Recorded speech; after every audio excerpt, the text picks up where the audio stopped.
Hello and good morning. Happy Sunday, beautiful people. It is so good to be here with each and every one of you on this Sunday morning as we gather together to know the truth, to celebrate what is true, the magnificence and significance of God in, through, and as us, and to continue to expand our learning and our thriving as we continue to use the metaphysical principles that we have learned and embodied to empower our lives and be lighthouses on the planet of what is absolutely possible. Let us begin, as we always do, with prayer. And this morning, our prayer champion, Reverend Shauna, will lead us in prayer. Yes, yes. Good morning, beautiful people. I invite you to close your eyes and breathe in and breathe out all struggle and strife. There is only one mind, one power, one presence that is working in all, through all, and as all. There is one life, and that life is one of love, of creative intelligence, of divine mind, that is working in and through and as all. That life is the life of God moving and breathing and living in us. The activity of us is the activity of God in us. This intelligence I call Mother, Father, God neither comes nor goes, for it is always present. It will never leave us. It will never forsake us. We can never be separated from the love of God. That is the essence of God. There is no thing that can separate us from this love, from this good, from this God that is. And as I remember, I am one with God. I remember that we are all one with God, and I can speak this word in faith. I speak this word in positive expectation, knowing that this weekend service is blessed beyond compare, knowing that this gathering is prosperous and prospering. This weekend service is good and getting better all the time. This weekend service is loved, loving, and filled with love. This gathering is good, is healed, and is healing. Our minds are being healed right now. Our bodies are being healed right now. Our false beliefs are being healed right now.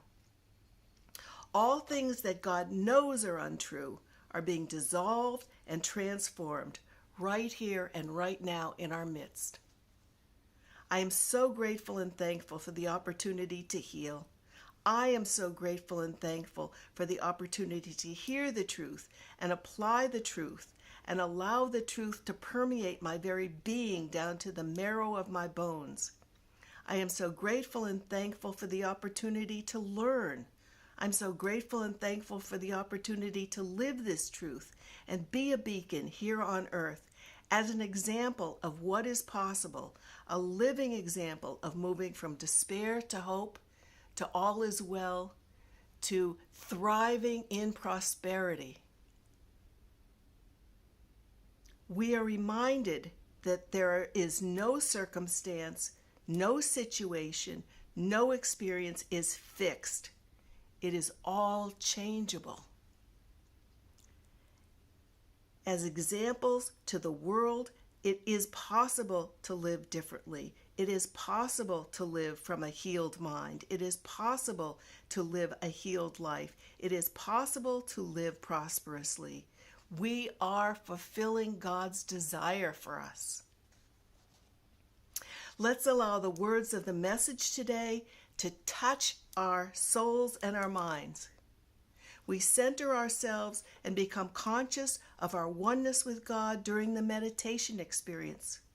We joyfully praise ourselves, our lives, our family and friends, our spiritual community, along with Soul 21.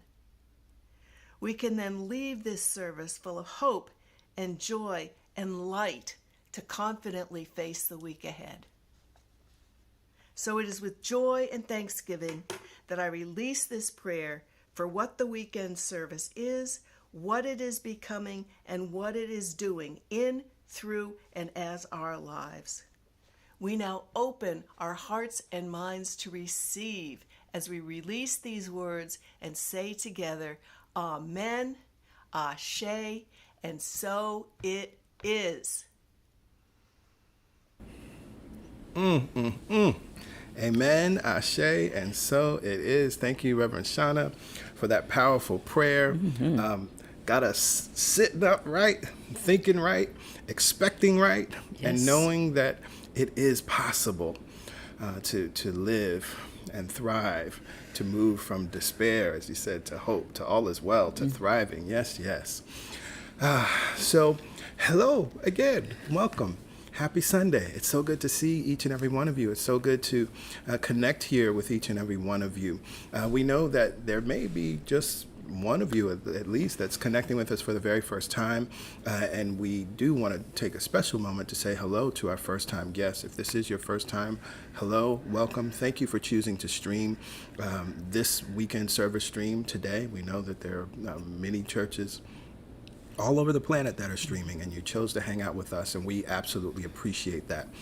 Now, we would also love to stay in touch with you, and so you see the information here on your screen. You can access our digital connection card by texting the word welcome to 347-472-1078. Just the word welcome, no additional messages or emojis or hellos are necessary. After texting that phone number, you will receive a reply with the link to the digital connection card. Click that link, enter the information, submit your information, and you'll receive a follow-up text confirming that you're all set, and you'll receive our weekly email that comes out on Fridays, which has lots of pertinent information and things you'll want to know, and reminders that you'll need, and some things you'll see in the announcements today that you may want to have in your inbox. But most importantly, we're happy that you're here. To the extent that you feel comfortable, you can shout yourself out in the comments. Let us know what city and state or country you're connecting in from, because CSC is a global community, and we know that we have folks connecting not only all throughout the United States, right here and right now, but also in many different countries around the world. So let's get into our announcements today so that we can get into the meditation and get into class as we continue chapter 4 today. We are a church that believes in prayer most definitely. And so every Wednesday morning, we gather together at 7 a.m. Eastern Standard Time for the Momentum Prayer Call.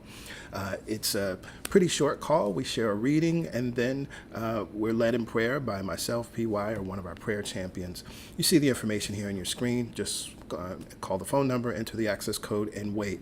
You also see that there's a playback number, and so you can actually access the prayer at any time, 24/7. The most recent prayer is always available to you.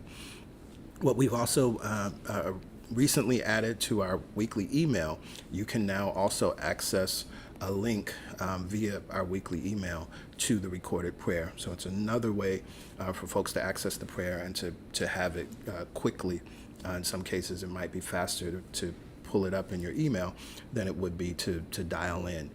But know that that prayer is available to you. Know that we gather together every Wednesday morning, and we are holding the space and knowing the truth, not only for the growth and unfoldment of CSC, but for every soul that is connected to CSC in any way, and for our nation and for our world. It's a beautiful opportunity to come together in this positive knowing and to continue the momentum that we already established here on Sundays for your week.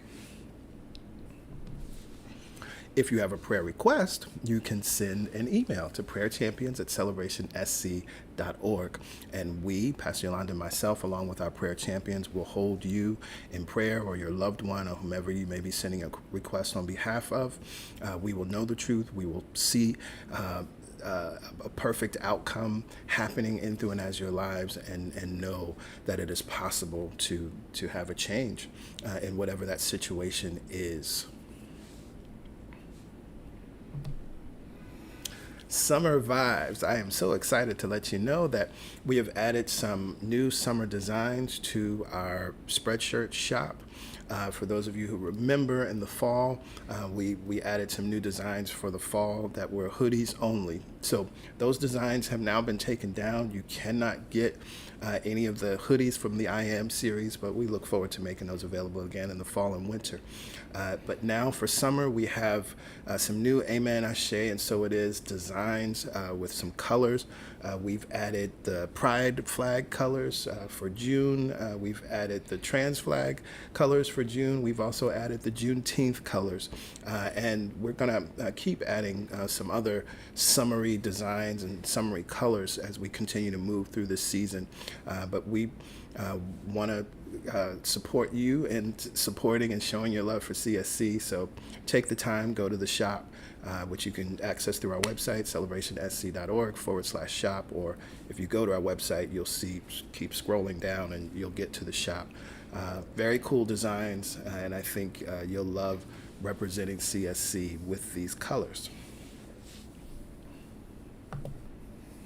Next Sunday, we will be closed. It is Memorial Day weekend, and as always, CSC is closed for Memorial Day weekend. Of course, we, as your pastors, are happy to have our first weekend off for the year, and we look forward to each and every one of you utilizing that weekend in whatever way feels good to you, to rest, to relax, to enjoy friends and family. We do encourage you to, of course, be as safe and as mindful as possible, as of course we are still in a pandemic and now in a new wave of the pandemic, but that does not mean that you cannot enjoy yourself. So enjoy yourself safely, enjoy yourself mindfully, and we will do the same. So again, we'll close next Sunday, and we'll be back the first Sunday in June. And that completes our announcements for today. And so now we will all be in the very capable hands of PY as she leads us with the meditation experience. Yes, yes. Divine love is flowing through me now. Divine love is flowing through you now. And when I speak of this divine love, I'm not talking about the sweet, syrupy sentimentality of the way we often define love. That's important, and that's true. But when I think of love, and I'm talking about divine love, I'm talking about this unifying force that is God. This all-encompassing, infinite intelligence that is flowing through us now. This unconditional love that is flowing through us now. This awareness of ourselves beyond our experience that is flowing through us now. This connective tissue that is binding us to the goodness of life is flowing through and around and in us now. When we take love beyond just the emotion of love, we begin to realize that there is nowhere that God, this love, is not. It is always there. And so wherever you are in your experience, to pause and reaffirm and remind yourself that right where I am, God is, and all is well. That no matter my experience or the conditions that exist, God is here. Love is here for me now. When I let go of my fear, I turn in the direction of love, and it welcomes me right back to where it always exists. So we get to practice today. We get to remember today. We get to affirm today. And in our meditative time, go back to that divinity. Go back to that connection. We move beyond the words and we get to the feeling tone of all is well. So let's do that right now. Let's practice. Look around the room and notice where you are. It's important to establish a very present vibration and feeling within your body. Not in last week, not in 10 minutes ago, not in the future for what you think you have to accomplish, but right here and right now, you are safe and divinely loved. From this place of safety, plant the palms on the tops of the thighs, align the shoulders over the hips, and just relax and settle into your body. Close your eyes. and take the journey inward. As soon as you close your eyes, the outside world becomes less important as we feel God alive within ourselves. We feel it moving on the breath, and we feel it even more as we relax and allow this truth that divine love is flowing to be our truth now. Just notice the breath right where you are. Let each round of noticing release all judgment about you and your breath. We just witness, knowing that this divine love is flowing. We get to appreciate the fact that the breath is moving, whether it appears to be deep or shallow. It is moving. It is flowing. And so is love. Last round of just noticing.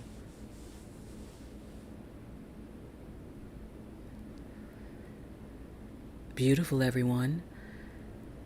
So let's take control of the breath. Let's decide to allow love to flow right here and now. Sending your focus and your breath into the low belly. On a count of 4, inhale and expand the low belly. Let's inhale now.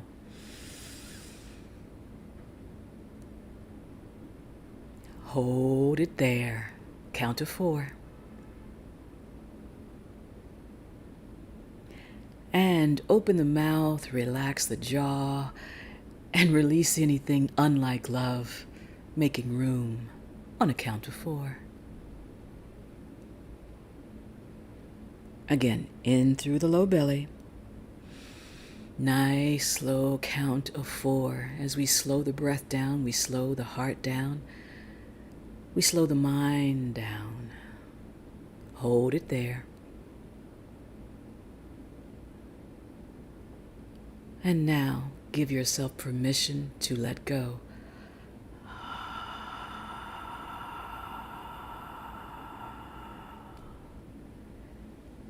In through the low belly, up through the rib cage. If you feel yourself collapsing in your body, open up, making room for breath. Hold it there. And sigh it out, drawing the navel towards the spine. Again, in through the low belly, up through the rib cage, making more room. Expanding the sides and the front and the back. Hold it there. Relax the jaw and sigh it out.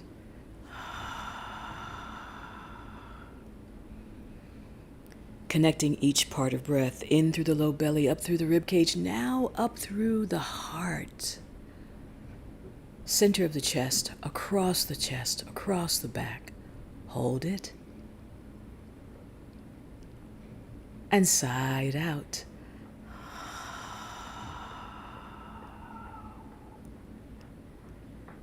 Feels good to breathe in through the low belly, up through the rib cage, up through the heart.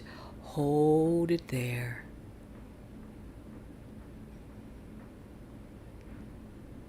And sigh it out. Let's give our body the love and attention it needs by sending the breath in and all the way up. And when you reach the top, hold it there. Close the lips and exhale through the nose. Again, each breath, each round of breath, relaxing the body more. Give yourself permission for love to flow on the breath. Practice for a few rounds of just deep breathing. For this will be our form of breath work for the remainder of our meditative time. In and out through the nose. Each round we soften and allow love to flow. Each round we soften and allow our connection to be reestablished in our own mind, for God has never left us. Each round, we give ourselves permission to feel more of God on the inside.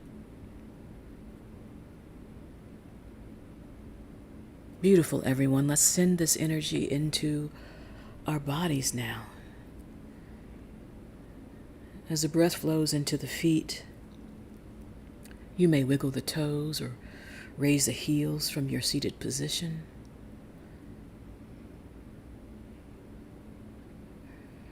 Breathe and relax the feet. Sending breath up through the soles of the feet, crossing the ankles. Relax the ankles.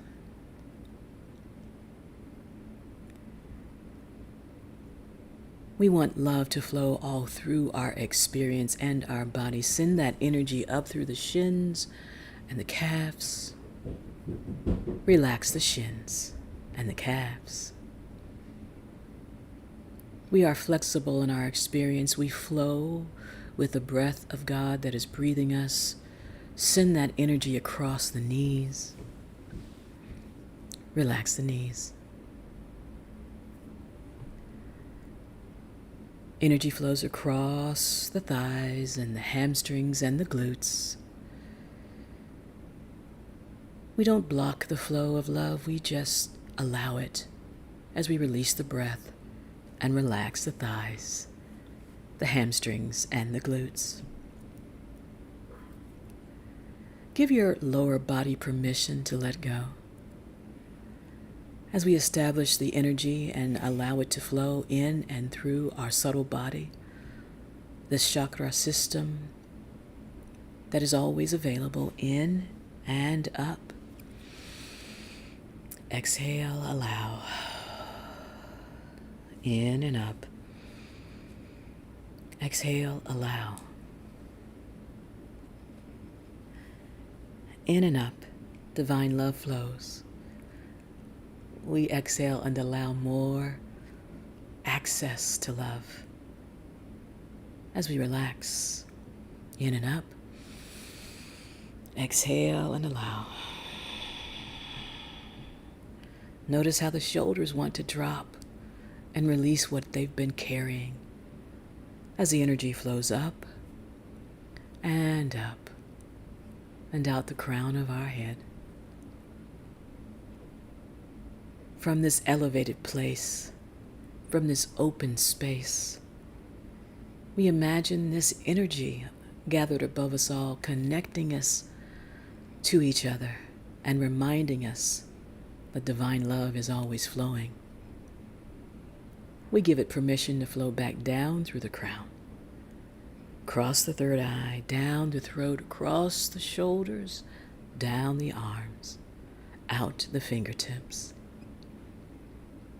From this position of openness, notice if you're holding any tension anywhere. Can you relax it now? Without judgment, just send the breath there. Maybe you turn the palms up to receive more, or turn the palms down. Make it an easy, effortless choice. As we soften the body and prepare for our silent time, if the mind becomes active, it's okay. We gently and tenderly bring it back to our thought. Divine love is flowing through me now. We give permission for it to flow. Maybe we notice that behind the eyes there's still tension. Can you let that tension go? Maybe our personality feels activated. Can you let that tension go? I will monitor the time. You take the inward journey, knowing that divine love is flowing through you now.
From this soft and open place, we enjoy this inward experience of connection. From this gentle and unconditional love, we permit it to permeate every cell of our being. And as our eyes remain closed, we enjoy how good it feels to know we are loved, lovable, and loving.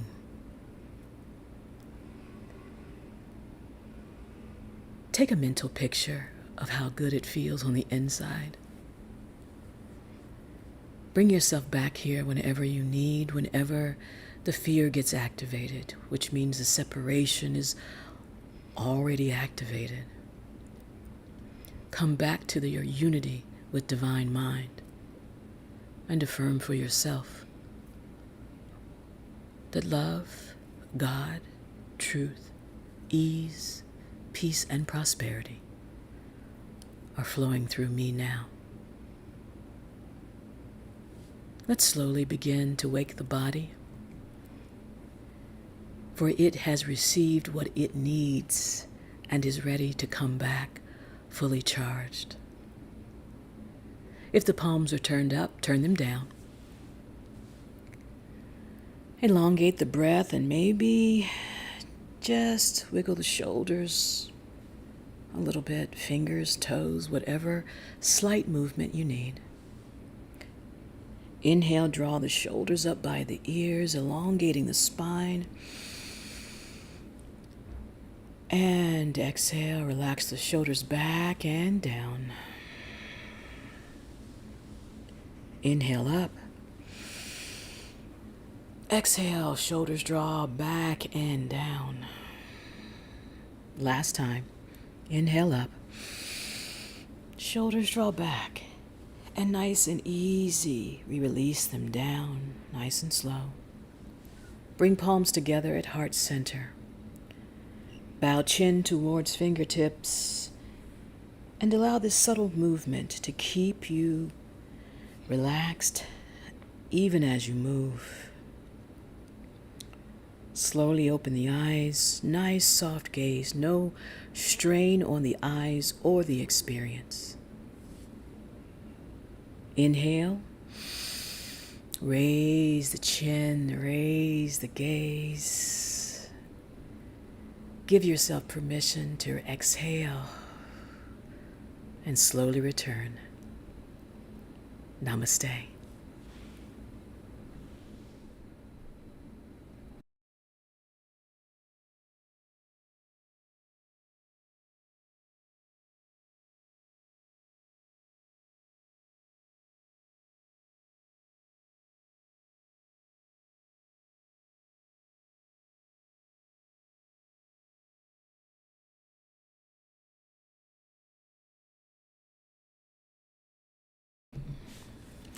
Yes, yes, yes. Namaste.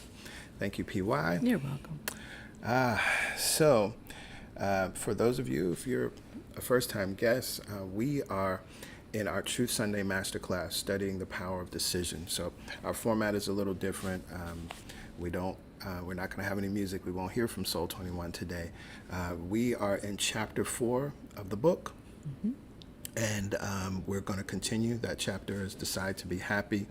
As you will see, and it will appear throughout the stream and throughout the class, if you have questions as you're reading the text, you can always send your question to truthsunday@celebrationsc.org. And what we do is we do our very best to incorporate those questions into class. The other thing to note, and you will see it as well, is you'll see a QR code, and you'll also see the link, celebrationsc.org/power, to access our study guides and resources. All of the spiritual mind treatments from each chapter, you can download them and print them out and put them up. Some of the affirmations. Also, for this particular chapter, one resource that I highly recommend that you check out is to go back to our June 2014 message series, Aware, Awake, Alive, 30 Days of Joy, because that sermon series aligns so well with this chapter in terms of understanding how to access the truth of happiness, which is joy on the inside that I'll picture as happy on the outside. And as I shared last week, Pastor Yolanda, her sermon in that series is Act Like You Got Some Sense. It's a good one, and we may actually, since we're off next week, we may actually stream that series for everyone. But either way, we encourage you to check that out. And so there's a quick link in the resources there to get there. So with all of that said, let's go ahead and get into, back into chapter 4. And there's so much goodness here, so much goodness here. All right, let me just shift my screen a little bit so I can see what I need to see. Yeah, there we go. Powerful. Okay, there we go. All right, so we're starting here with your right to happiness. Do you actually believe that you have a right to be happy? Many people do not believe this. They were raised in religious traditions that implied it was not quite decent to be happy, especially the false religious instruction that unhappiness was a virtue, that God was nearer to the unhappy than to the glad. These negations have been implanted in the minds of millions of people. They are still being implanted by many churches. Such convictions paralyze the subconscious mind and prevent the person from knowing much happiness. Many people go from the cradle to the grave with only a few bright spots of happiness. These are tragic, embittered, and lonely souls. In the book of Job, we read, the sons of God shouted for joy. And Jesus stated, these things have I spoken unto you, that my joy might remain in you, and that your joy might be full. These are but two of the many biblical statements on the subject of joy. If you have a Bible concordance, look up the words joy and happiness. You'll be amazed to find a large number of passages in the Bible that state that joy and happiness are spiritual states that everyone should have in their day-to-day living. Old theological beliefs still have subconscious power even when the intellect has dismissed them. If you were raised in the traditional instruction that made happiness an earthly sin, you need to do some serious thinking to reconvince your subconscious of your right to be happy and of your expectation of happiness. This is very important because oftentimes, and I know through conversations with many of you, that we beat ourselves up, right? Because we're like, okay, well, I rejected the old theological beliefs, right? I don't believe that I'm going to hell. I've rejected this idea of I'm living to go to heaven in the sweet by and by. But these old theological beliefs still have what? Subconscious power, even when the intellect has dismissed them. And this is why it's so important that we understand the subconscious nature of thought and how so much has been implanted in our subconscious that we're not aware of. And so even when we intellectually dismiss things, we have not subconsciously dismissed them yet. Yeah. Right? And so as we are consciously aware now that this could be happening for us, we make the decision to implant the subconscious minds with thoughts that are beneficial for how we want to live in the world. Absolutely. Right? We're not judging that the subconscious mind is just doing its job.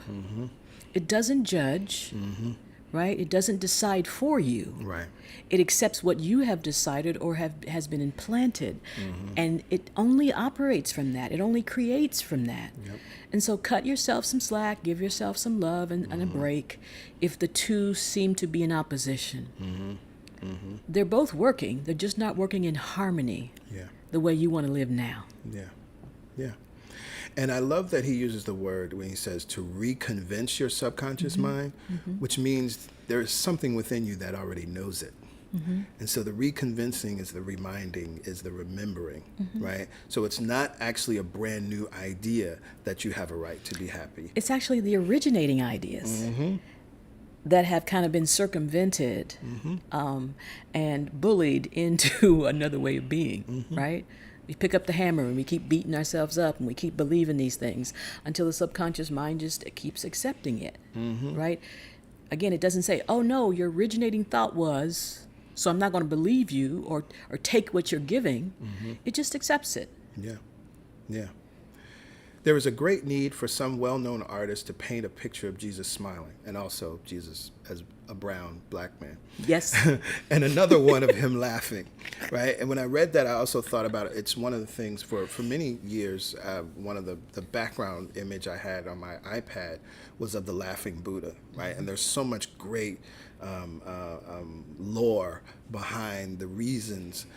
But when you think of a religion, not that Buddhism is perfect in that sense, but when you think of a religion that had the capacity to create avatars and statues and images of their highest figure, and the who you're trying to attain to be as laughing, right? And even, the laughing Buddha, he has that big belly, like he's just living it good, right? It's interesting when you look at Christianity, right, that there are no paintings or depictions of Jesus as smiling, right? Jesus always looks serious and somber. And then, of course, there are some now, but the pervasive images of Jesus are of white Jesus, blue-eyed Jesus, right? Or Jesus suffering. Yeah, oh yeah, Lord have mercy. Right? How many images and necklaces are there of Jesus on the cross? I don't see too many of the resurrection. Of course, in Miracles talks about that's where the focus should be, on the attainment of and the awakening and the reconnection, not on the crucifixion and the suffering. And the reason why I bring up that it's necessary when I'm thinking about Jesus as a black man, because of the consciousness of the way Christianity was spread all around the world. That colonizer Jesus. Exactly. Pervasive. Exactly. And so I'm thinking about on the continent of Africa, right, where you're being taught about this holy man and what is right through a certain theological lens of Christianity, and then the image is of whiteness, and then what do we see pervasive all throughout the continent? Bleaching of skin, which again, let's think about the subconscious. That's right. What's been implanted in the subconscious, that image is holy. That image is what is right. That image is what is good. And desired and prosperous and attractive. Exactly. And all those things. Right. So that's why there is a great need to see and have pervasively new images of Jesus. He goes on, I am sure that he smiled and laughed often. Great spiritual ideas are not born in gloomy minds. Gloomy, depressed minds are not the wombs of creativity. They spawn negatives, not positives. The mind of Jesus had to be a rejoicing one, for the truths that appeared by means of him are eternal verities. They have made men and women happy and are still doing so. They lift the spirits. They console the depressed. They heal the sick. They prosper those who can accept them. They make glad the heart. Such truths came out of a rejoicing mind that knew its source and drew upon it. Paul wrote that we were to have that same mind in us as was in Jesus. We can, for it is already in us, waiting our search for it. By declaring that we have this mind in us, it is activated and begins its revelation of new ideas. In turn, if accepted by us, by thinking in their terms and directions, they bring to pass improved situations that gladden both the mind and the heart. The resources for happiness, which are already within our mental grasp, are amazing. They only need to be meditated upon to be known. God has endowed us with the capacity of happiness, and this endowment is a mental one. Again, very important that we keep bringing it back to. Your capacity for happiness is a mental one. Yes, we all have the capacity to amass things. We all have the capacity to amass lots of money, to amass homes and cars and jewelry and things, right? But that is not how we get to happy. Although, unfortunately, that's what's been taught to many of us. It cannot be purchased. It has to be thought, and we are thinkers who can think ourselves into happiness. No one can keep us from such lines of thinking except ourselves. Joy is the inside of the cup, and happiness is the outside. Drink deeply of the mental draught, which is life itself. Joy is the inside of the cup. And Right? happiness is the outside. If you haven't highlighted that line, please do. I'm sure you all have seen it. There's a hoodie I wear from time to time, and this phrase is we're seeing it a lot, particularly over the last few years. The idea of Black joy being revolutionary, right? And one of the things that has always been confounding in this country, right, is the ability of Black people to find, access, and experience joy in the midst of great suffering. Yes. Well, that's because it cannot be purchased. That's because it has to be thought. Or beaten out, Hello. or subjugated. Hello. Right? And those who don't see that connection and have it internally can't fathom how under any of those conditions there could still be joy. They can't fathom it. Right. Right. And so this is something that instinctively we all know, but to codify it in this way, I think is very important because it helps us to understand it in a deeper way. Right? It was never about stuff. It's never about stuff. The dangers of boredom. A great factor in the matter of being unhappy is being bored. Many people are bored and do not even realize it. Check your mind and see if you are bored with your present situation. If so, you had better break it up and fast, for it is negative mental and emotional states that breed unhappiness. It is lazy thinking. It is thinking that is uncreative, and if indulged in too long, it becomes destructive. To be bored in today's world is nonsensical. The whole planet is exploding with interesting ideas, interesting people, and interesting events. Never before has so much music, art, and great entertainment been available. I again find this interesting. He wrote these words in 1968. And so when you think about 2022, right, all of the streaming platforms we have, you know, and unfortunately sometimes we go through it. We got all these platforms and all these subscriptions and feel like we don't have anything to watch, right? We have access to music in a way that we never did before. I can stream and listen to anything immediately, right? It's beautiful. New books and interesting magazines are everywhere. Radio and television are in every home. To be bored, and internet, right? To be bored takes a good deal of doing, and a large segment of the population is doing the doing that causes boredom. And this is so important. Remember again, just to reiterate from previous Sundays, what lazy thinking is not, it's not talking about you as a person. It's saying that it's unfocused thinking, or it's focused in a way that is slowing down the energy of life and creativity flowing through you. So just remember that. And if you think about boredom, and it's talking about you keep thinking the same things as before. So there's no new ideas entering the mind. Right. And so, of course, the mind in its creative force would be bored by thinking I'm not worthy over and over, by thinking I'm not enough and don't have enough and won't ever be in all of those same thoughts over and over and over. It would lull the creative forces to sleep in that person. And it would outpicture in a way that would be bored, right? The mind would be tired of thinking of itself as less than. But instead of seeing it as, oh, there's a sense of boredom activated in me, it must mean that I'm thinking the same things or anticipating the same results. And so I try to find things out here to break it up, as opposed to going to the source and implanting something new. There you go. What I purchase new is my thoughts. Right? Yeah. Perhaps science has made us too comfortable. We are gadgetized people. Even more so now, again, than when he wrote this. Thinking back, I wonder how my great-grandmother ever raised a family, maintained a home, and had a healthy social life without our modern conveniences. No electric dishwashers, no modern stoves, no vacuum cleaners, no electric clothes washers, yet she lived long and well, as did the other members of her family.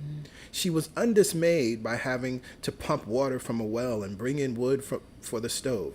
No one likes the comforts of today's living more than I do.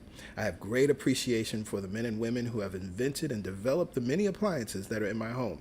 Their purpose is to give us more time for creative living. This requires us a healthy interest in life. Right. right? I've thought about it as we're in this pandemic, and I think back to the flu pandemic, and I've thought about it often. I'm like, oh my goodness, how in the world did they move through this pandemic? Because there were also shutdowns, right? There were also, movie theaters were closed, and everything was closed, and people had to stay in the house, and kids didn't go to school. Many of the same things that we have experienced throughout this pandemic, but they couldn't stream a whole season of Ozark on Netflix. The whole series, right, if you want to at this point. Right, you know what I'm saying? They couldn't FaceTime. My mom and I have talked about that often, like the ability to be able to FaceTime each other and see each other and hear and check in on each other.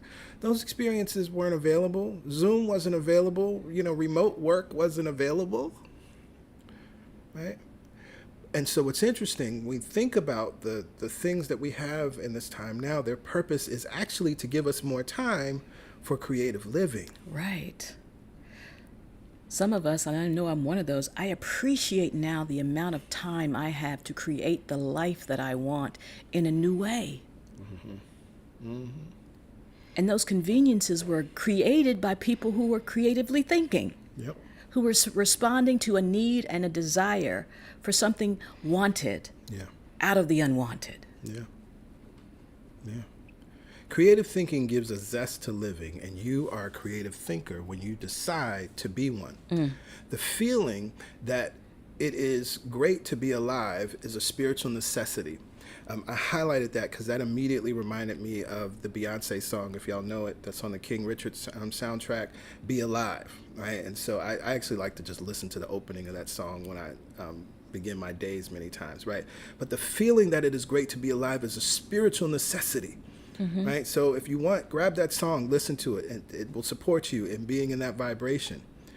It lessens the strains and tensions of routine functioning. Right. It quickens new ideas in consciousness and alerts the mind to the fascinations that are available to us. It allows no morbidity, no boredom, and no lazy thinking. It prevents us from drifting in the past. It causes us to be today people, expecting great things in our tomorrows. Mm-hmm. Think back to the days of hand-cranked phonographs that played only one record at a time. The records could only be played 100 times before they became scratchy and lost their clarity. Many people's minds are like the old phonograph with its records. They play the same old thinking over and over. They review the past in order to avoid the present. You hear them talk about the same old things whenever you're around them. They rethink rather than think. Mm-hmm. Oh, this is so powerful because so many of us aren't aware that we're doing this or that we were doing this. And you can go back to some of your old journals. I know I've done this in the past, and I realized for years, thinking I was doing something differently, I was only rethinking the same things, writing about the same problems, writing about the same challenges, thinking that I was going to find a different answer, but I was just rethinking instead of adding new ideas. And this is why when we talk about journaling, we talk about affirmative journaling is very important in your spiritual practice. A Course in Miracles says that when you are in the past, you are not thinking. Right. You're just basically regurgitating old ideas and really worrying about the past or worrying about the future, not thinking. Because the mind is active, we think we're thinking. But in fact, we're just regurgitating. They are bored but not restless. They complain but make no effort to rectify their situation. Round and round, the old records go in their consciousness, spreading mental bacteria and hastening the aging process. These people look tired and old, no matter what their actual ages may be. Life is the action of the spirit. God is never bored. The infinite is forever mind, creating new ideas, new concepts, and new purposes. The infinite never repeats itself. I love that. Yes. The repetition that causes boredom is only known to humanity. Nature is never bored. It is always in a creative process. Even the goldfish in his globe is not bored. He keeps himself active, as do canaries in their cages. They are fascinated with everything. They are life living itself as them. They glorify the intelligence that created them. I mean, if you think about this, the infinite never repeats itself. Now let's apply that in a practical way. As we keep thinking about the problem or the mistake that we made or the situation, we are in fact going against our nature. We're trying to repeat something over and over. The shame, the guilt, the doubt, over and over. The infinite is never repeating itself. So it doesn't have to, and really isn't repeating itself in our mind. Right. We're doing that. And then, of course, the idea that nature is never bored, right? This can be one of the gifts of pets, right? When we see that reality of how our cats and our dogs and our other pets are like always interested, right? They're always ready. They're always up, right? They're never bored. And remember, they're not some separate entity. They are God in form, an expression of God, and giving us an inkling, a clue into the nature of divine mind and how it works and how it flows. They are life living itself as them. They glorify the intelligence that created them. And this is our opportunity to glorify the intelligence, not glorify God. As right? in worship. In right, that way. or worship God, but actually by being, we glorify God. We bring light to it. We bring awareness to this creative intelligence that created us. We forget that we are made in the image and after the likeness of a ceaseless creativity and always forward-looking mind. In our forgetfulness, we wander down the blind alleys of futility and desperation. We seem lost in our own repetitious record running. If only we would pause for a moment and think a new thought, we would be back on the broad avenue of life again. I'm reminded in the sermon earlier this year, the positive knower. It was one of the things we talked about, right, is stopping. I said, some of y'all need to stop. Take that spiritual pause. Right? Stop. Pause for a moment. And think a new thought. Right? So often we're just persisting, but there's no new information. You can't get new results. Or we do become aware in the moment, oh, I need to think a new thought. But we don't let that thought lead us to the next new thought and the next new thought and the next new thought. We immediately go back and put the old record on. Oh, I thought a new thought once. And then we turn in the direction in opposition to this creative flow that we're talking about. We would be back on the broad avenue of life again. We would again join the throng of creative people who love being alive at every moment and through whom great tomorrows are born. These are the sons and daughters of the eternal creation. Check your thinking of even the past hour. It will reveal where you stand in the hallways of mind. It will either depress you or cheer you on your pathway. The latter thinking is worthy of your high calling as an individualized expression of life. Always we stand between the old that is familiar and the new that is unfamiliar. It takes courage to practice this science and to grasp the new while letting go of the old. Absolutely. But the end results are so satisfying. No more boredom in which to vegetate. No more complaining about everything. Instead, there is a vital interest. Purposes are born and goals are achieved. When your relatives and close friends think of you, what kind of person are they mentally reviewing? You are a clear-cut image in their minds. They have known you well for years. They have listened to your ideas. They have watched you under many varying circumstances. They may even know you better than you know yourself. You may say that their opinions are unimportant, that you do not care, but you should care. In their minds, you should be a creative person, an interesting person, and a valuable friend. Think about the image that other people have of you. It is an image you have created. Your actions and attitudes have formed it in other person's consciousness. You may feel that the other party has certain prejudices, and she or he may well have some. But in general, the picture you have created in their mind stands as being the picture you have of yourself in your own mind. It is a projection of your own consciousness. Therefore, it can always be changed when you decide to change it. Right? That's the important piece right there. It is the awareness, oh, I don't like what I'm reflecting or projecting, and I have the ability to change it thought by thought. As I'm reading this, I'm reminded of a friend of ours who says about us, we're always swimming in yes. right? Each time, we talk or we catch up, there's something new happening, something new we're doing. There's a new yes. There's a standing in that space of letting go of the old and embracing the unfamiliar of the new, right? And so it's a powerful reflection and to think about what is that perspective from friends and family. We have had enough gloom and gloomy people to take care of civilization for the rest of time. You and I do not belong to their ranks. The fact that many important figures of every branch of the sciences and arts have been unhappy and yet brought forth great creative works is to belabor the point. They could have accomplished all that they did and probably more if they had been happy. Yeah.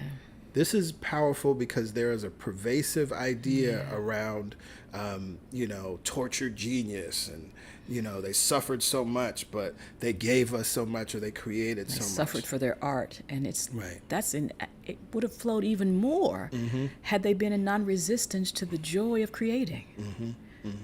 Right? But we've all bought into it, and if you're one of those artists who bought into that this is coming through because I need to suffer, or I have to suffer for my art, forgive yourself and set yourself free. Right? There is no virtue in depression, and again, this is not clinical diagnosis of depression here in the way the word is being used. There is no virtue in depression, bitterness, and static living. Such states have never made anyone more spiritual, more creative, or more loving, right? And this is very important, right? Living in that space and even trying to create from that space. It has never made anyone more spiritual, more creative, or more loving. Rather, they have emotionally crippled those who have allowed these states to become basic patterns in their subconscious minds. And this is why so often we see this duality of amazing creative geniuses that bring so much beauty and joy and powerful ideas, genius music, compositions, paintings, books, inventions, etc. And then their personal lives, many times they're tortured, many times they're addicted or abusing alcohol and drugs, etc. Right? And it's like, how could these two things be? Right? But it's because, right, what happens is you become emotionally crippled, right? Those who have allowed these states to become basic patterns of their subconscious minds. So then they have to seek all of these other things to try to get out of that state, not knowing that there is a healthier way to do that. Right? I see no reason for a God to create you with a body that you can keep well if you want to, with a mind that you can keep positive if you want to, with emotions which will respond to your constructive attitudes, with a flexible universe around you that you can control, and in it create good experiences, and for that God to want you to be unhappy.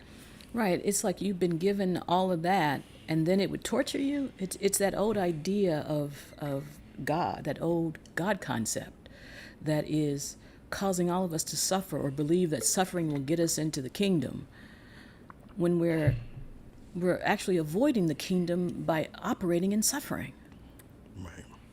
Right. I am certain that each of us is equipped to be happy and destined to be happy.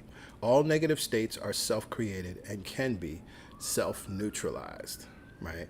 There's the good news. It's the both and, right? When we talk about self-created, this most of the time is unconscious, right? But it can be self-neutralized, right? So you're not stuck in the sense of, oh no, these thoughts and these ideas may have been implanted in my subconscious mind, but I don't know how in the world to change it, right? You actually have the power to neutralize and change it. Right. It's just a thought, and the thought can be changed, right?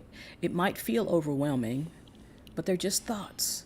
If we can just bring it back down to its original essence of thought and emotion, and then think a new thought, and then over time cultivate new experience and feeling of those thoughts.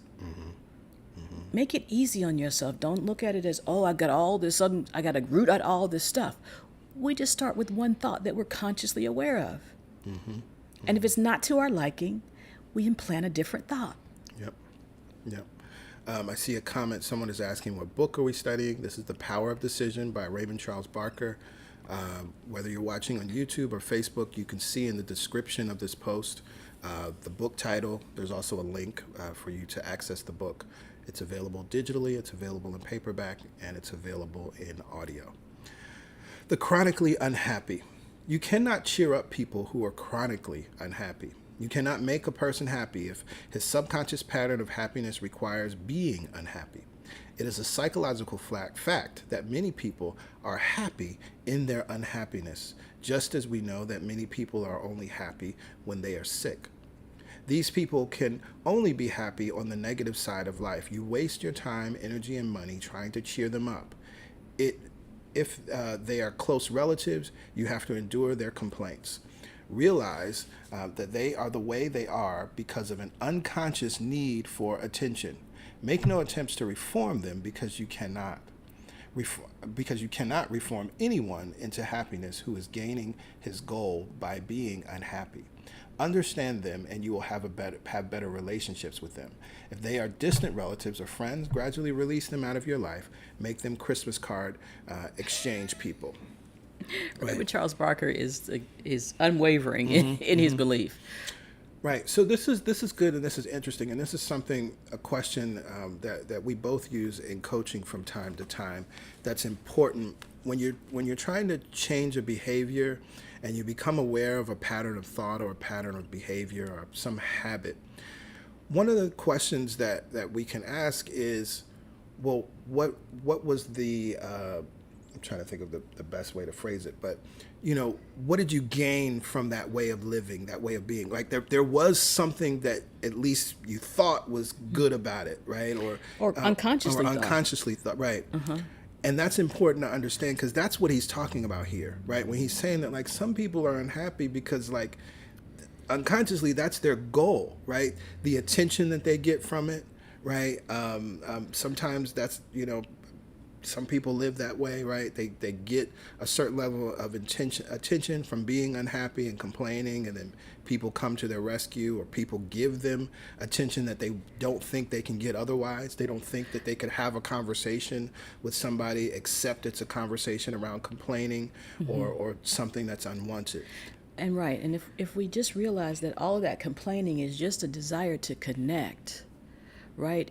If we even recognize in ourselves that we're doing it, what can I do that would give me the same benefit, that would actually implant new ideas in me, so that I can get it in another way? Right? Right. And so I love when he says, understand them and you will have better relationships with them, right? When you understand what's really going on, right, then you're not triggered by it, and you don't have to distance yourself from it necessarily, because you understand what's going on. We talked, I think it was in March, talking about loving people, right, and living in that vibration, right? And so as you could go back to that sermon series and understand the things that are required to love people, and part of that is just acceptance, right? You see where they are, you accept them where they are, and you move forward. But it is also beautiful that distant relatives, friends, etc. You can gradually release them out of your life, make them Christmas card exchange people. You're still sending love, you're being loving, but that doesn't mean you have to be around each other all the time. Right? There's no obligation for that. And again, the other part, if you're the person, if you're recognizing, like I like to say, you get curious about this awareness, and then you get compassionate for yourself, because this way of being was developed based on some thinking, subconscious thinking. And now I get to say, okay, let me forgive myself and set myself free. If I believed that the only way that I was entitled to happiness was through suffering, I get to forgive myself and set myself free if I realize that the only way I could feel worthy was by feeling sick. That was how I got love and support from family and friends and whomever. I don't have to do that anymore. I can find another way to feel loved. Absolutely. And the first step is to love myself when I recognize what I've been doing. And so then he goes on, he gives us some more information on what we can do. Now to the question, should I pray for these people? Of course you should, if they are of importance in your world.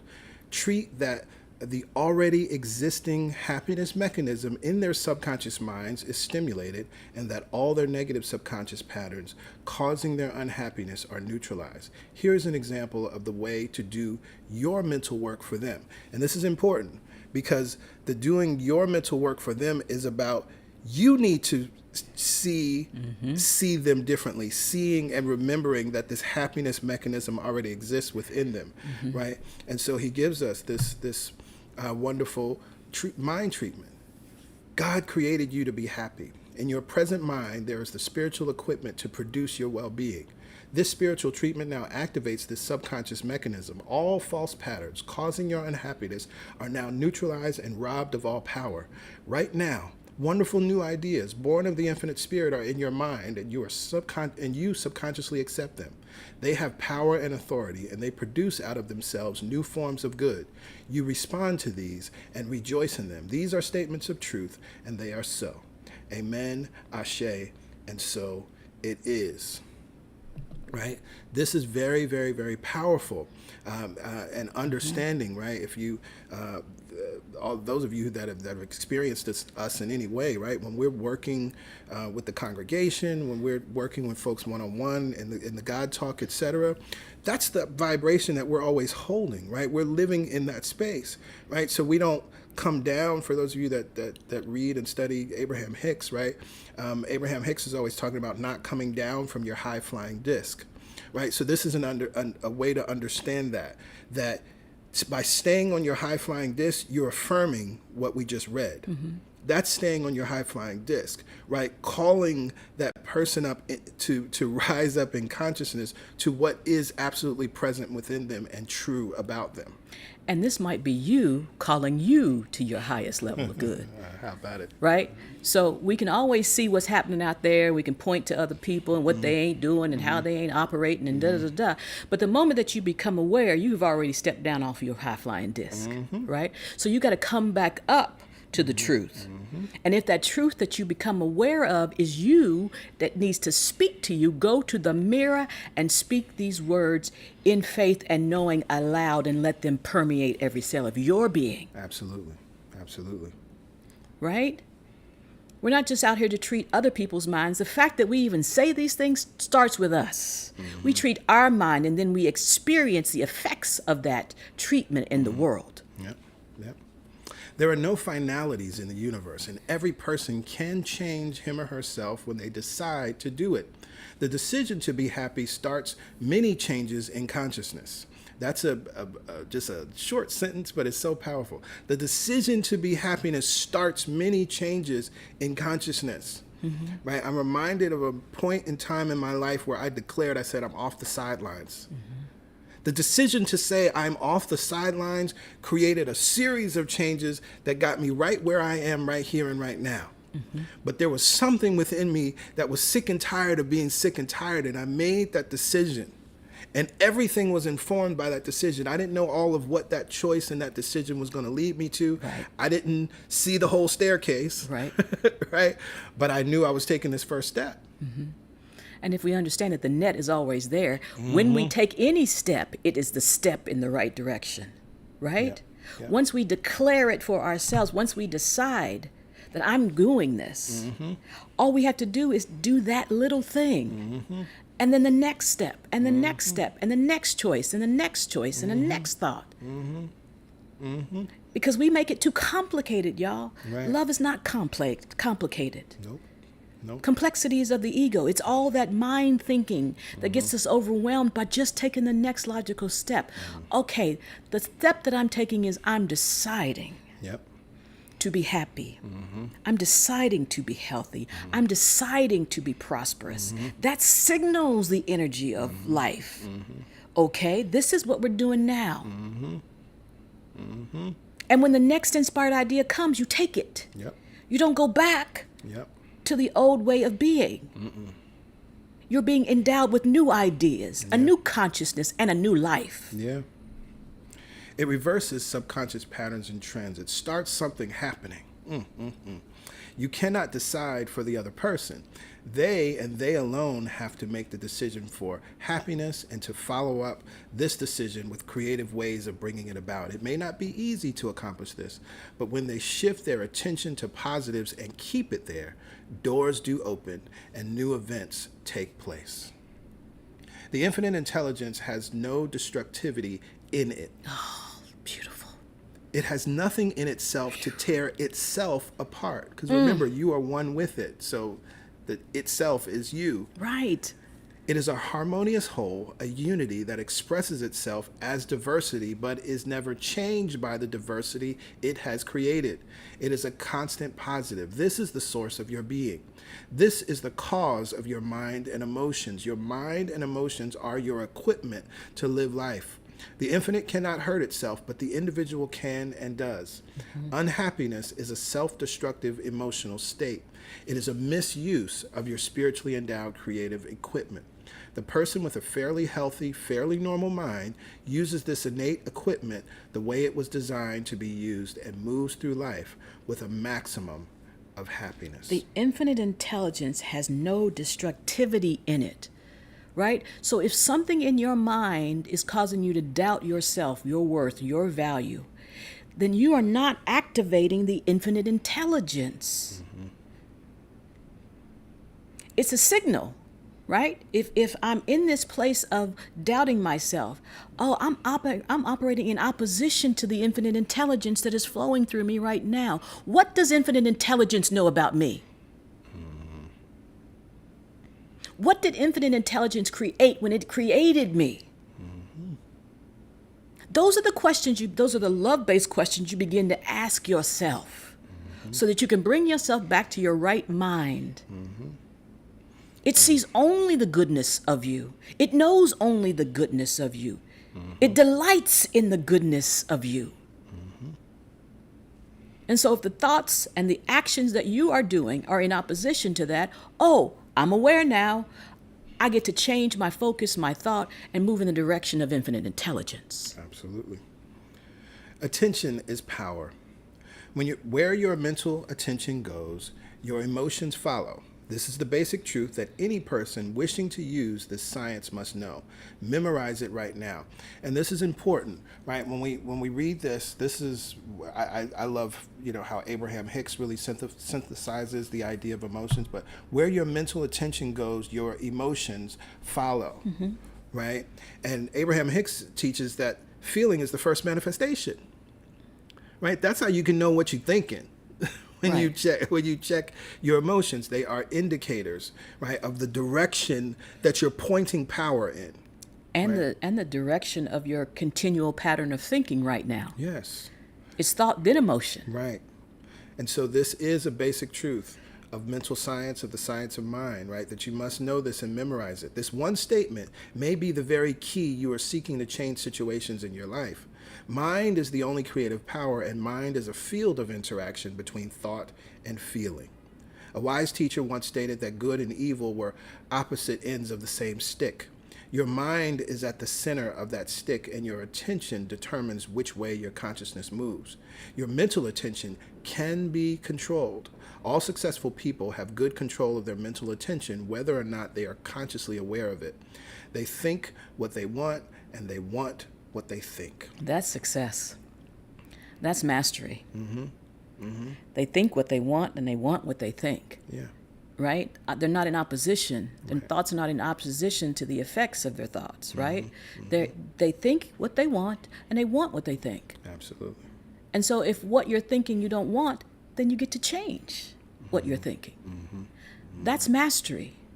It's not about manifesting cars and houses. Those are effects that come easily once you are in charge of how you think about you and your life. Right. Place your attention on the attitudes, situations, and people who will add to your well-being. Doing this is sound mental practice. It is actually affirmative prayer. It feeds into your subconscious mind the mental materials which then garner emotional equivalents to bring about the objects of your attention. It is the success process, the success mechanism. It can be used two ways. When you are worried, you are using this process destructively. This is the reverse of prayer. This is a mental and emotional movement toward the evil or unwanted end of the stick. The results of such use of the mind are obvious. Jesus suggested that we bless our enemies. I interpret this as deliberately changing my negative patterns, which I have built through this law of attention, into creative positive patterns that will produce what I really want. I take my present fears and change them into new areas of faith and expectancy of good. I take my present dislike of people and turn it into new avenues of communication where I see the best that is in everyone. I can do this when I control my attention by placing it where I want it, knowing that it starts the creative process, producing what I want. All this seems so simple, but it is not. It requires self-discipline, and all effective self-discipline has to be motivated by desire. In other words, I have to really want to change. It is not a surface decision. It has to be a depth decision, right? And that's actually when I talked about that, when I declaring I'm off the sidelines, right? That was a depth decision, right? Right. And sometimes it takes getting to that level of despair around life. It doesn't have to, but that's usually when we're willing to let go. I know for myself, when I was at that point, this is not what I want. And making the choice. I'm no longer doing this. Right. Nah, son. Right? Right. Spiritual treatment work is the shifting of your attention from a negative focus to a positive idea and holding it there long enough for it to register in the subconscious mind. That's the key. This is what prayer is, right? This is done by taking a central statement of what you want and repeating it in various ways. This technique is fully explained in my book, Treat Yourself to Life. Thousands of people have used this technique and have found that it works. If you want to understand the steps of affirmative prayer, on our YouTube channel, we have a classes playlist, but you can just search on our channel, Intro to Affirmative Prayer, and you can learn the steps of affirmative prayer. We offer examples of affirmative prayer. Raymond Charles Barker has been giving us examples of spiritual mind treatments from chapter 1 until now. And again, you can download those by going to our page with the resources. So even just starting to hear and read what it sounds like to state a central idea in various ways and repeating it and keeping it succinct, right? Right. You ain't got to say a whole lot. Right. You ain't right? you don't have to light candles and incense and do all Right. these Right. rituals around it. You can. You don't have to. Right. And the reason I say pick any of these spiritual mind treatments and do it for 30 days is because we got to learn how to speak these words and treat our minds in this way and be consistent in this way. It's not because we're not capable of spiritual mind treatment or creating our own. It's just that we have some great examples and we get to learn how to do this and learn how to consistently use it. Pick a prayer, any prayer, and use it for 30 days. You don't have to wait till you find the perfect prayer. Right. Wherever your mind lands, whatever stirs the emotion around this feels good to me, that's the treatment for you. Yep. No one is happy 24 hours a day, but too many are happy too few hours each day. The happier you are, the greater the basic patterns of satisfaction are being built in your subconscious. Once you have a real satisfaction pattern, you will live more easily and certainly more prosperously.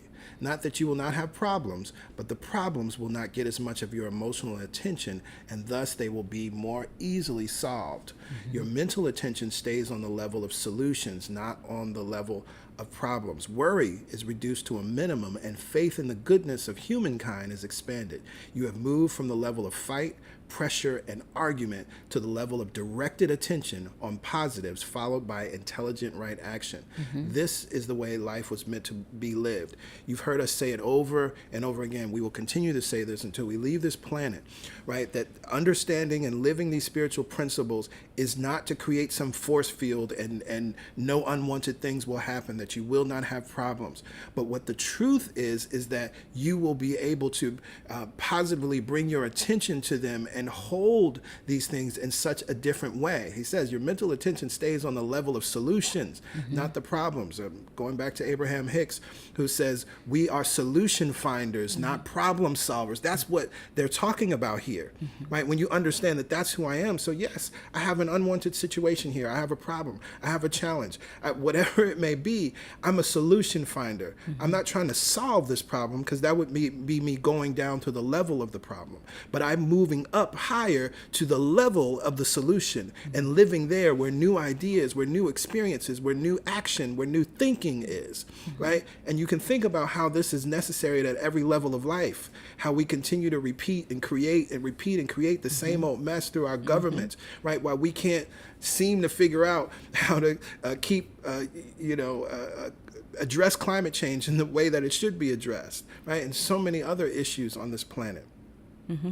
Because we have not been collectively solution finders, we've been problem solvers. Absolutely. I love this whole paragraph. No one is happy 24 hours a day. So everyone who's out there in these teachings who thinks you got to be happy 24/7 and that's what it's saying to you, it's saying, no, that's not how it works.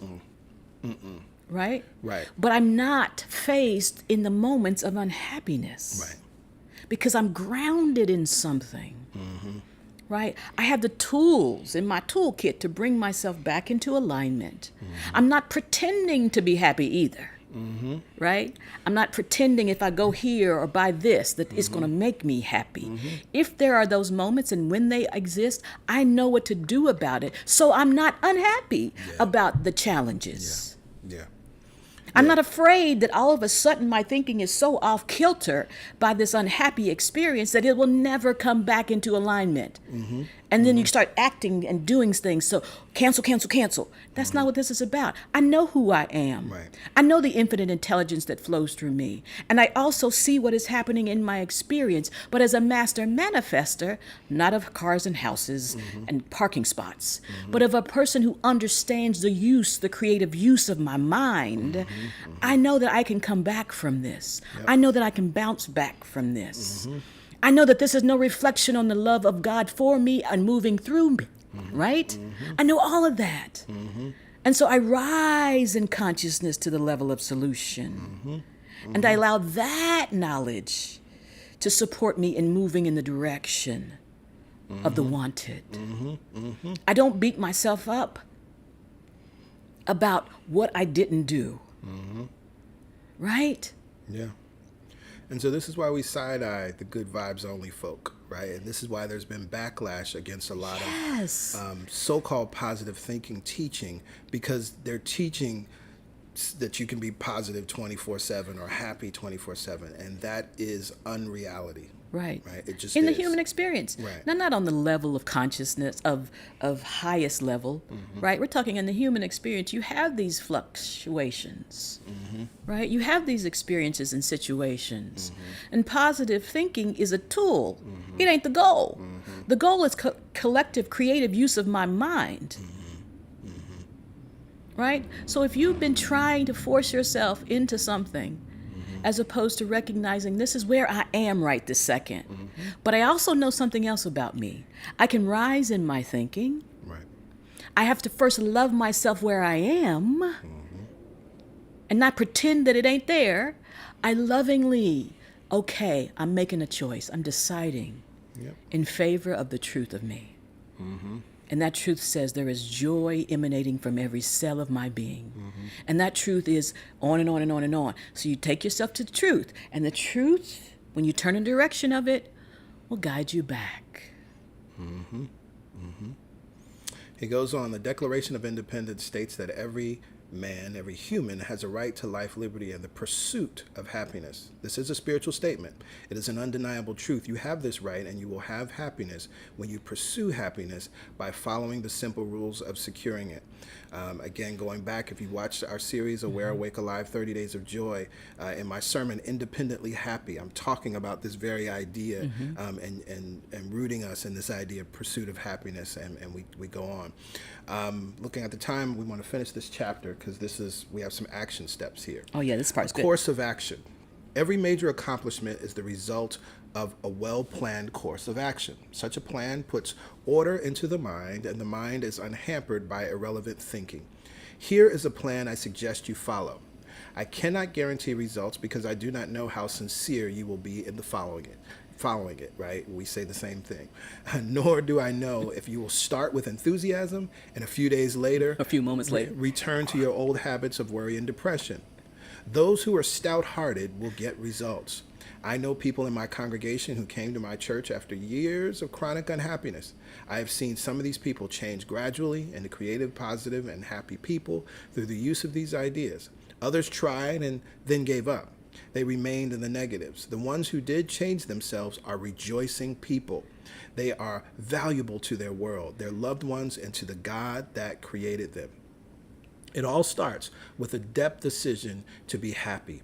State aloud to yourself, I have decided to be happy. And let's just affirm that right here and right now.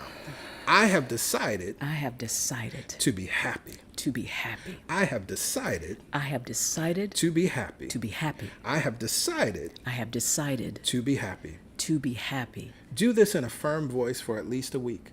Follow this by saying, I have a right to be happy. If other people can be happy, then I can be happy. I have the same mind and emotions that they do. I now demand that my subconscious use all of its intelligence to make me happy. Right? State to yourself that you believe happiness is a spiritual gift and that this gift is already within you. It is there by right of your being alive. The more you affirm the spiritual side of happiness and your spiritual right in having it, the sooner you will have results. I have a right to be happy because I exist. Think of it that way.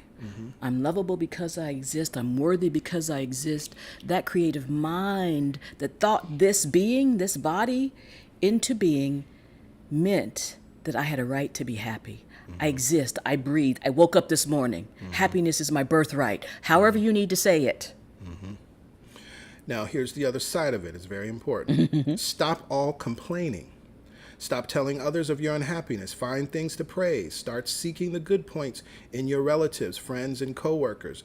There are some good points in these people ready and waiting for you to find them. When you are asked how you feel, tell a spiritual truth, though it may be a factual lie. Answer that you feel great. You never felt better. Watch your conversations, and whenever you start in with negatives, change at once to creative and interesting ideas. Your spoken word has power. Use it to produce what you want by not discussing what you do not want. And you do not want unhappiness anymore. You have finished with it, and it is finishing its course with you. Many of you may remember a few years back in November for one of our gratitude series, right? We did the complaint-free challenge, right? This may be something that you want to pick back up or go online and order one of the purple bracelets because this is what it's supporting you in doing. And think of it in this way, in this context, that you're doing something for a set amount of time, right? That because just as we talked about the good vibes only, positive thinking, Right. burying your head in the sand. This is not encouraging you to do this. This is about changing your mind so that you begin to change your experience so that then you will no longer be just telling a spiritual truth, but you will actually be affirming the outpicturing of the spiritual truth that is your life, right? Right? So this is an experiment for a set amount of time, 21 days, 30 days. And this is also not to negate if you are working with a therapist or a coach or someone that is supporting you and moving through some challenges, that you forget, that you deny what you're experiencing, right? It's saying use this as a tool to help move your mindset in the right direction, right? If you're in physical pain, go to the doctor. Right. And treat your mind. Right? It's not it's not either or. It's like, oh, I got to think this way, forget that my leg about to fall off, right? It's not saying that. And if you understand, if you go back to our series on the complaint-free challenge, what complaining really is versus stating truth and needs support, you'll see the difference. Right. All right? So you need to do both. Right. Start doing new and different things. Start eating different and interesting foods. Start activating your social life. Expand your circle of friendships. Go everywhere you are invited, whether or not you want to go. If you need new clothes, get them. If your home needs refreshing with wallpaper and paint, call in the decorators. Shift pictures from wall to wall. Rearrange them in various rooms. And we're really out of time, but again, we want to continue this. And there's something I want to say here, because what you read here, there are people that have made whole careers on teaching you to do these things without also giving you the spiritual principle that is actually underneath it, right? Many of you have read, and I've quoted in various sermons, right? Shonda Rhimes, The Year of Yes. Right. This is you say, oh, this is the year of yes, right? Like doing these things. But now we understand what's actually going on underneath the spiritual principle that ultimately supports it. And what happens is folks don't have the spiritual principle underneath it. And so they do that thing for a year or 30 days or 90 days. And it's like, oh, yeah, that was fun. That was nice. But they return back to the pattern that exists in their subconscious minds. Right. And so deciding to be happy, and then affirming and knowing and remember that I have a spiritual right to be happy. And then you start to do things to help reinforce this spiritual work that you're doing. Absolutely. Again, implanting new ideas into your subconscious mind, and eventually that becomes habit, it becomes automatic, and actually your lived life.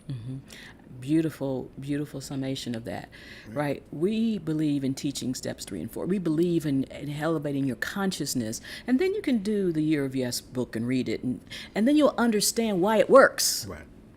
It's not magical. It works because of principle. Read more books like this one. If there's a metaphysical church in your area, attend it and support it with your money. We're all here at CSC, right? So this is good.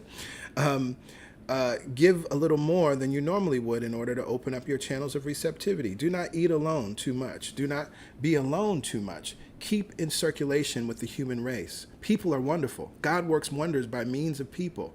Reactivate old hobbies or find new ones. Keep yourself well groomed and wear your best clothes on every possible occasion. Find things to laugh about. We do that every day. You cannot do all of these things at once. Hey. Right? Pick the ones or two that you can do and get started. The most important thing to do daily, though, is to remember that God wants you to be happy, and state this aloud. Happiness is now yours. Right? God wants me to be happy. I have decided to be happy. This is like in 4Ts, the principle that supports affirming, in the morning and in the evening, I am prosperous. Right? You're implanting that new idea in your subconscious mind as you continue to do all the work and the assignments that are within the 12-week program of that class. Right? So you can't do all of these things. All. Just pick those things that feel right and true and exciting to you and do them. And love yourself the whole way, please. So you wake up in the morning and you decide to be happy, and then 10 minutes later you see an email and you're back. Oh, wait. Oh, I decided to be happy. Let me forgive myself and set myself free for where I just was. Yeah. Absolutely. And so this is beautiful that we have a week off, because you have a week to apply what we have gleaned and learned from this chapter. We also want you to continue, read chapter 5, because when we come back on the first Sunday in June, we'll be starting with chapter 5.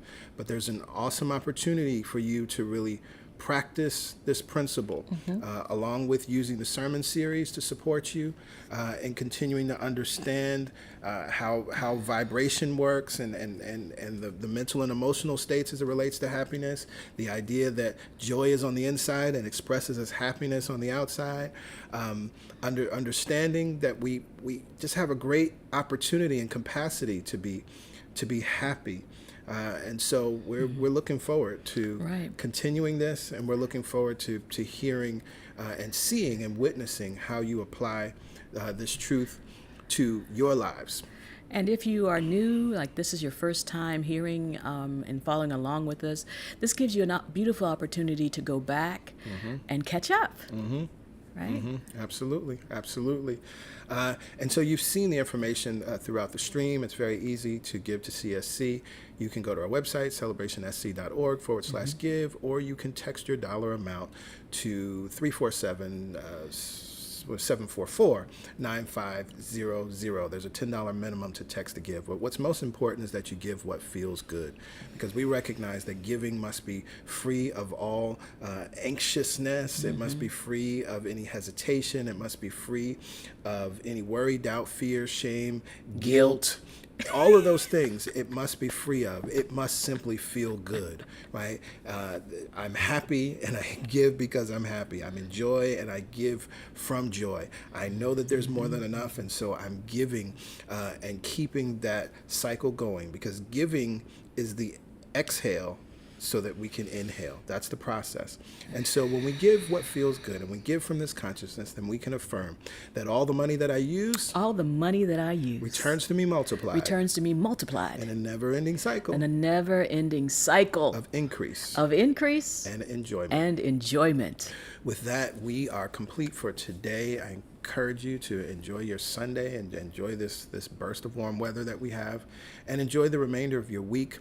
We also look forward to you all enjoying your holiday weekend in Yes. whatever way feels good to you. Again, keeping your safety in mind and doing what's necessary in that regard. But again, knowing that we can actually enjoy ourselves while also using the layers of protection that we have as we are in another wave of this pandemic. We send you lots of love, you and your loved ones. We will always hold each and every one of you in our hearts in the light of love and in the highest knowing.